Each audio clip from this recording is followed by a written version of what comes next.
হাম পরিস্থিতি সম্পর্কে আমরা জানবো। সিলেট থেকে আমাদের সঙ্গে যুক্ত হচ্ছেন সহকর্মী নাবিল হোসেন। নাবিল, গত 24 ঘন্টায় নতুন করে তো আরো 3 শিশুর হামে মৃত্যু হয়েছে। তো বলা যায় হামে তো মৃত্যুর হার কমছেই না, সেটা বাড়ছে, অনেক ক্ষেত্রে সেটা অপরিবর্তিত রয়েছে।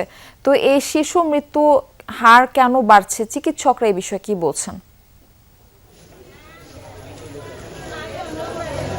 মার্ফি, দেখুন, আপনি ঠিকই বলেছেন, গত 24 ঘন্টায় সিলেটে আরো 3জন শিশু মারা গেছে হামের, এবং এদের মধ্যে কিন্তু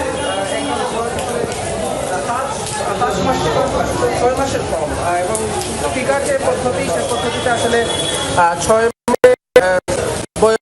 মাসের বেশি বয়সী শিশুদের টিকা দেওয়া যায়, ফলে যারা 5 মাসে মারা গেল তাকে টিকা দেওয়ার আসলে সুযোগ নেই। এই অবস্থায় এই বিষয়টা কৃষকদের ভাবাচ্ছে, কারণ সিলেটে এখন পর্যন্ত যে যারা মারা গেছে তাদের অর্থাৎ 72 জনের মধ্যে অনেক শিশুই আসলে 6 মাসের কম বয়সী, ফলে এই যে 6 মাসের কম বয়সী শিশুরা মারা যাচ্ছে, সেটি আসলে হামের নতুন ভেরিয়েন্ট কিনা সেটিও আসলে তাদের ভাবাচ্ছে, এবং সেই শিশুদের চিকিৎসা পদ্ধতি কি হবে, তাদের সেখান থেকে সুরক্ষা রাখার জন্য কি পদ্ধতি ব্যবহার করা হবে সেটি চিকিৎসকদের ভাবাচ্ছে, এবং সেজন্য তারা এই মুহূর্তে আসলে অভিভাবক যারা আছেন ক্ষেত্রে বিশেষ এক ধরনের স্বাস্থ্য সুরক্ষা নিশ্চিতের জন্য তারা বলছেন, কারণ হচ্ছে যে এই যে শিশুরা যাতে হামে কোনোভাবে আক্রান্ত না হয়, সেজন্য তাদের স্বাস্থ্য সুরক্ষা যাতে চিকিৎসা নিশ্চিত হয়, পাশাপাশি তারা যে পুষ্টিহীনতা না ভুগে, সেজন্য মায়ের বুকের দুধের বিষয়ে সবচেয়ে বেশি গুরুত্ব আরোপ তারা করছেন।